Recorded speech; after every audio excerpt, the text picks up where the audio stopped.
Este projeto nasce, na verdade, a partir de duas necessidades da Terra Amarela enquanto estrutura. Por uma, procurar outras relações entre as casas de programação e as estruturas de criação artística, tentando desmistificar uma prática que é mais recorrente de tu te aproximares enquanto estrutura de programação de uma estrutura artística para criar um objeto específico, e por outro, de diversificar os artistas que chegam à Terra Amarela enquanto criadores.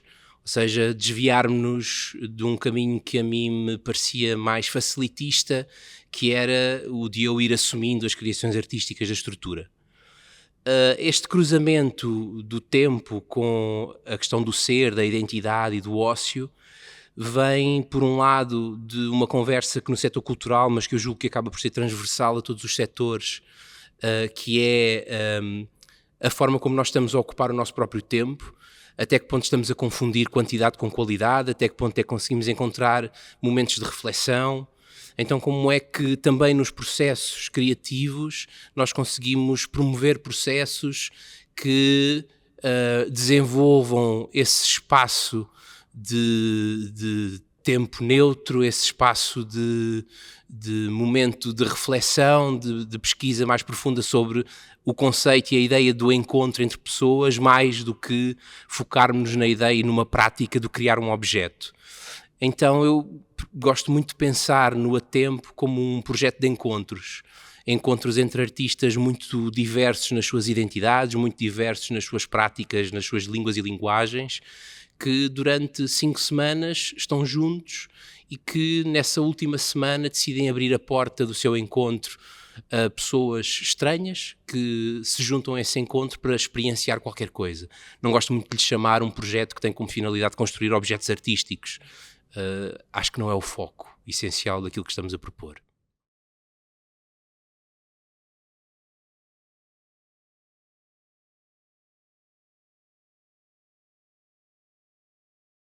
Acho que o principal critério foi ir ao encontro de pessoas que eu já seguia ao trabalho, de alguma maneira.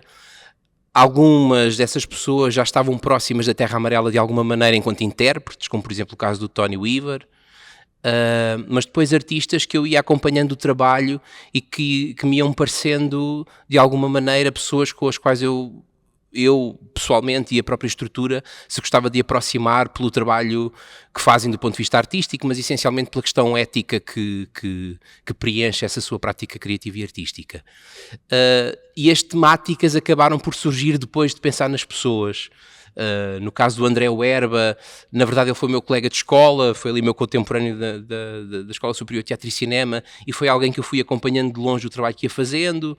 A Raquel foi minha colega de turma e portanto também ia acompanhando naturalmente o trabalho que ela ia fazendo. O Aliu conheci-o num momento formativo há uns anos atrás e era alguém que eu também já tinha ouvido falar e já de alguma maneira acompanhava o trabalho que ele ia desenvolvendo do ponto de vista musical. A Mia Menezes, enquanto performer, conhecia a trabalhar com a Diana Nipse e depois acabei por estar um pouco mais próximo dela na altura que ela fazia o mestrado dela na Escola Superior de Teatro e Cinema, e interessou-me particularmente no caso da Mia a forma como ela traz a sua fisicalidade para uma reflexão sobre a ideia de movimento. O André Morraças, também é alguém que eu conheço há muito tempo, que vem de uma prática muito multidisciplinar que a mim me interessa muito. Então, de repente, as pessoas foram surgindo, porque eram pessoas que eu me aproximava já há algum tempo. As temáticas acabaram por aparecer quando eu comecei a juntar as duplas e, de alguma maneira, procurei juntar duplas que viessem de linguagens distintas, com experiências distintas. Na verdade, a dupla Raquel André e Aliu Baio é a trapacice do projeto. Porque quando nós começámos a pensar, ou quando eu comecei a pensar no projeto e falei nele à Raquel, foi na mesma altura que a Raquel conhece o Aliu e convida o Aliu para fazer música para o Belonging, na altura, acho eu, não é? E portanto aconteceu tudo ao mesmo tempo e é a dupla que na verdade já se conhece. O que não deixa de ser interessante, isto depois eles explicaram melhor do que eu, que eles utilizam este projeto para entrar num outro caminho. Então é isso, a escolha das duplas vem por um lado de pessoas que eu já segui ao trabalho há algum tempo e por outro de criar ou montar este desafio de cruzar artistas que vêm de lugares performativos e de pensamento artístico distinto.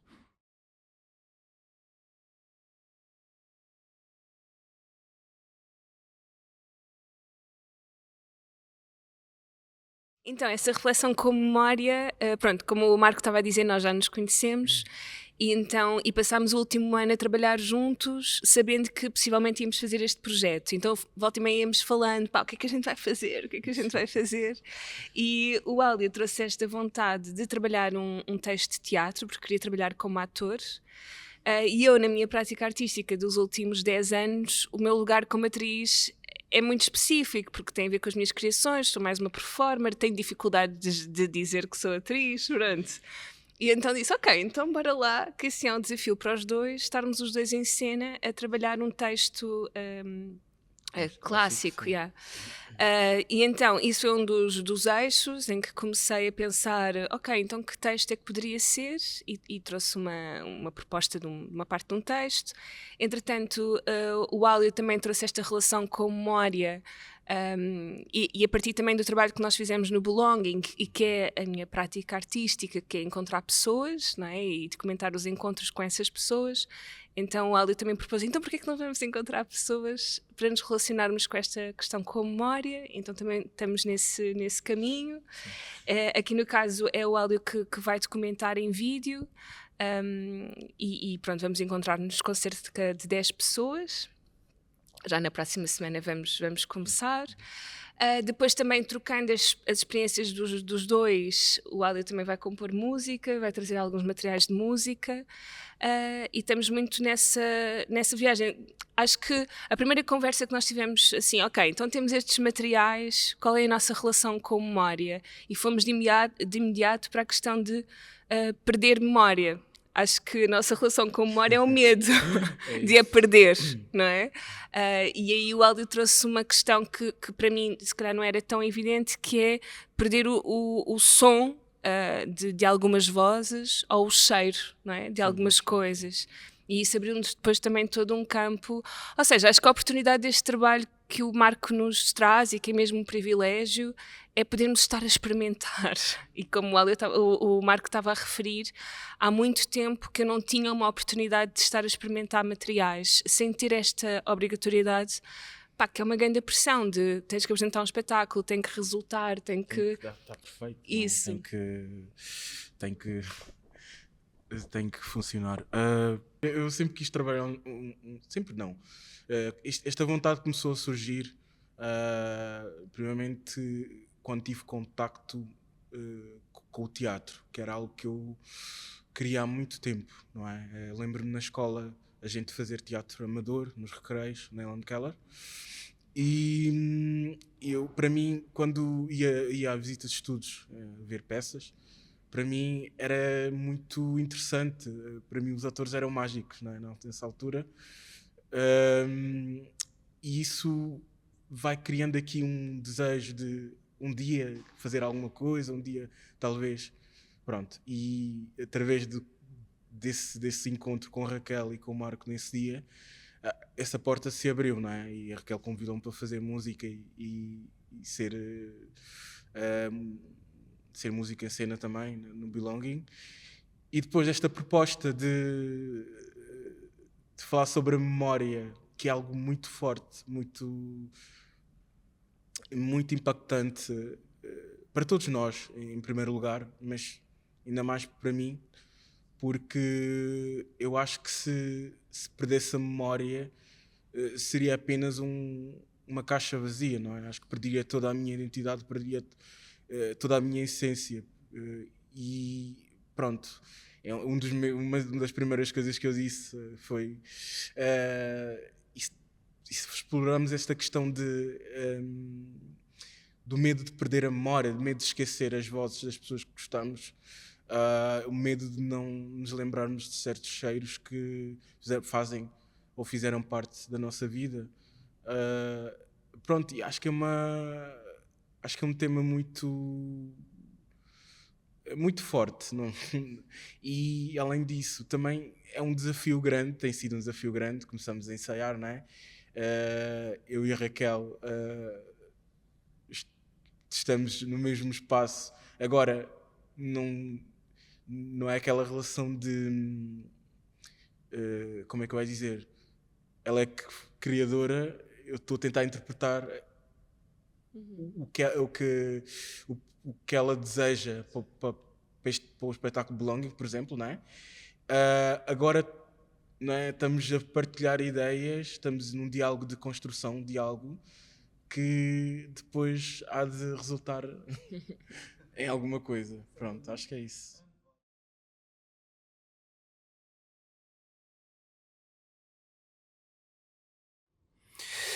Eu acho que é esse o grande privilégio desta proposta. Este lugar narrativo que eu, por exemplo, vou tendo, porque vou passando pelas 3 duplas, e ainda ontem conversava sobre isto, eu começo a encontrar linhas de convergência entre os 3 trabalhos, é aquilo que na verdade o público vai poder também fazer quando decidir, e tenho a certeza que todos vão decidir fazê-lo, passar pelos 3 objetos, porque eles na verdade, na minha cabeça, já criaram uma espécie de arco dramatúrgico. E isso põe também quem assiste num lugar que a mim me interessa particularmente, que é o de estar num diálogo ativo sobre aquilo a que assiste. E o tempo e esta lógica de ir criando estes objetos que na verdade são construídos de forma, a partir de peças independentes, a partir do momento em que se torna este objeto público, este objeto também é co-criado por cada pessoa que assiste. Assistir ao a tempo enquanto proposta permite, na verdade, articular individualmente na cabeça de cada pessoa uma dramaturgia muito particular, juntando estas 3 peças, estes 3 momentos.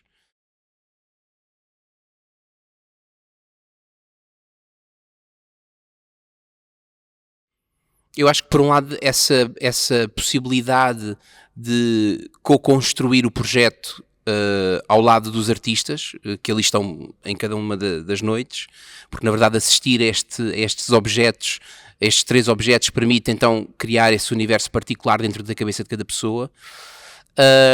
Ao mesmo tempo, um desejo pessoal, que na verdade pode ser uma utopia, de repensarmos essa ideia do que é a prática artística e do que é a relação da prática artística com um tempo contemporâneo que persegue uma excelência, uma eficácia e uma eficiência, apesar de todos nós ouvirmos muitas vezes que a criação é o lugar do erro, é o lugar da experimentação, mas quem está dentro percebe que cada vez menos existe espaço de erro e de experimentação, e aquilo que se persegue é uma grande eficácia, uma resposta muito rápida àquilo que um sistema propõe. E isso, pouco a pouco, tem destruído a possibilidade de aprofundar outras perspectivas, outras formas de abordagem da prática artística. Então, de certa maneira, gostaria que o público também fizesse uma reflexão sobre isto. Onde é que fica, na verdade, o lugar da experimentação? E eu não tenho alguma dificuldade em encaixar a experimentação só em determinados lugares. Onde é que numa grande casa de programação também há o lugar da experimentação? Porque é que eu tenho que ir a um sítio específico para ver um trabalho experimental e não o posso encontrar em qualquer canto de programação do território onde vivo? Então que este desejo também seja lançado a cada pessoa que chega, que é o de, ao fim e ao cabo, poder ter o privilégio de acompanhar um processo criativo, mais do que se sentar num lugar passivo de assistir a qualquer coisa que está pré-feito para ser entregue a quem compra um bilhete. Acho que o Marco está a dizer coisas muito importantes, não é? Porque mesmo na relação com o espectador, não é? Que normalmente vem este tipo de casas verem objetos acabados, não é? E perfeitos e excelentes, de repente poderem se relacionar com um projeto artístico que está em experiência, não é? Que estamos a experimentar. Acho que cria uma relação direta com o espectador, não é? Com as pessoas que vão assistir, muito forte, porque também vão estar nesse ato de pensamento a perceber, eles estão a explorar por aqui, não é? Não é uma coisa dada assim, olha, é isto, e lógico que faz sempre uma reflexão ou não, enfim, mas acho que também estou com essa expectativa de como é que se vai criar essa relação com o espectador de um lugar que habitualmente vem ver coisas acabadas e aqui talvez pode acontecer uma proximidade, não é? Imagino eu também, porque me estou a colocar nesse lugar como artista, não é? No lugar de estar em palco muito desprotegida, no sentido em que não estou a pensar em todas as camadas como um objeto acabado, não é? E vou estar muito mais em jogo e em experiência, e acho que isso, se calhar, pode trazer uma nova relação com o espectador aqui neste espaço específico, ou como o Marco está a dizer. Eu acho que isso pode ser mesmo um lugar de pensamento, que na verdade é onde se enquadra também esta curadoria do São Luís, não é? Do A Tempo. Portanto, eu acho muito interessante.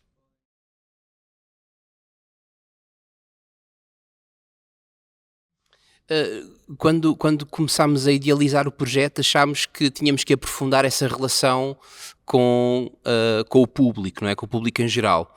E, de certa maneira, continuar a sublinhar essa ideia de convocar as pessoas não para um objeto fechado, mas para uma discussão, para uma conversa, para um posicionamento crítico sobre aquilo que estávamos a fazer. Então, ainda assim, pareceu-nos que a experiência performativa não era suficiente. E então pensámos nestes encontros que acontecem sempre à segunda-feira, no arranque da semana de cada dupla, que são encontros de 1 hora, das 6 às 7 da tarde, onde cada dupla se reúne com as pessoas para falar sobre esse encontro, sobre esse processo de encontro. O que é que nos aconteceu enquanto estivemos juntos? Sobre o que é que pensámos? Quais foram as dificuldades? Onde é que nós decidimos parar? O que é que ficou por dizer? E aí tentar sublinhar ainda mais essa proximidade com o ato muito descarnado do estar a fazer. E depois esses momentos, na verdade, nós vamos captá-los para criar uma espécie de base de dados no site da Terra Amarela, onde vai ser possível consultar esses pensamentos desses artistas, neste momento no A Tempo, mas nos projetos futuros que a Terra Amarela venha a desenvolver. Ou seja, como é que nós também podemos perpetuar este pensamento no momento agora daqueles artistas específicos sobre aquele encontro específico. E se calhar voltar a encontrar a Raquel e o Aliu daqui a 5 anos, desafiá-los para um projeto com estas características e depois fazer uma reflexão sobre o vídeo de 2025 e o vídeo de 2035, não é? Então como é que nós podemos ir trabalhando de forma muito consciente sobre o nosso lugar artístico, para além do objeto da obra? O que é que pode ficar, não é, destes encontros, desta disponibilidade de mostrar em que ponto é que eu estou do fazer e não propriamente daquilo que preparei para entregar?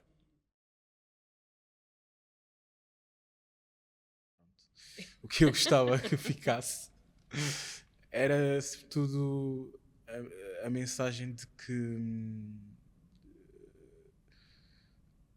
acho que é um lugar onde a gente também pode passar mensagem, onde a gente pode comunicar com quem vem experienciar connosco.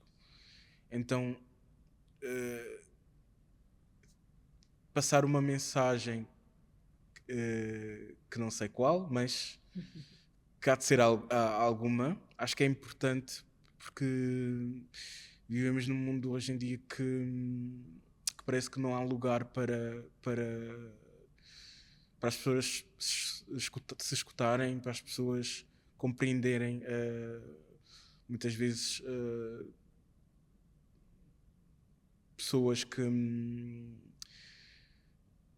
ou seja, que muitas vezes são minorias, muitas vezes são postas à margem, e eu acho que este lugar pode servir exatamente para isso, ou seja, a gente falar, a gente de alguma maneira, através do corpo, através do movimento, através das palavras, do que for, das ações, podemos indicar algo, e será interessante perceber realmente o que é que o público, não é, poderá captar disto, qual será a mensagem e de que maneira é que o público recepciona essa mesma mensagem. Não sei, acho que é isso.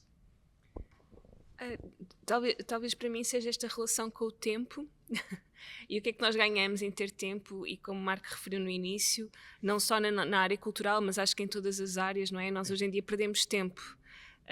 numa ideia de perder tempo a fazer uma série de coisas e se calhar nós precisamos ganhar cada vez mais tempo, não é? Só que é muito difícil porque temos que dar resposta a uma série de coisas e a uma vida muito precária, e eu acho que a precariedade também está nessa relação com a ideia de eficácia, de resultado, que está, pronto, o tempo está muito capitalizável, não é? E então se calhar esta ideia de passarmos tempo juntos e de chegarmos a tempo para podermos até ter outras formas de fazer coisas e de experimentar artisticamente. Para mim isso está a ser uma novidade neste trabalho com o Ali. Nós estamos-nos assim, pelo menos eu estou-me a colocar num grande desafio com ele, e eu não sei se teria essa oportunidade se não existisse este espaço de ter tempo, de eu me arriscaria tanto, não é? E isso é tão poderoso e ao mesmo tempo parece tão simples, mas de facto acho que nós perdemos essa possibilidade, e também nessa relação com o espectador, ou seja, eu não acho que seja importante só para nós artistas, mas o espectador também poder testemunhar esse momento de bora aqui ver uma relação de experimentação nova, com outro tempo, com outra qualidade, porque o tempo dá outro tipo de qualidade. Então acho que talvez a mensagem principal, não sei ainda o que é que nós vamos fazer enquanto resultado artístico final, que a gente vai se espalhar à grande e vai tipo, a sério que vocês perderam tempo nisto, mas acho que não, a gente pelo menos está-se a divertir e queríamos comunicar dessa maneira, mas pelo menos que esta reflexão sobre, que é a ideia de curatorial do Marco inicial, e porque também na verdade acho que para haver mais diversidade artística numa relação também mais inclusiva, nós precisamos de outro tipo de tempo, e sobretudo é preciso financiamento para haver tempo. Então acho que essa para mim é assim, a mensagem principal.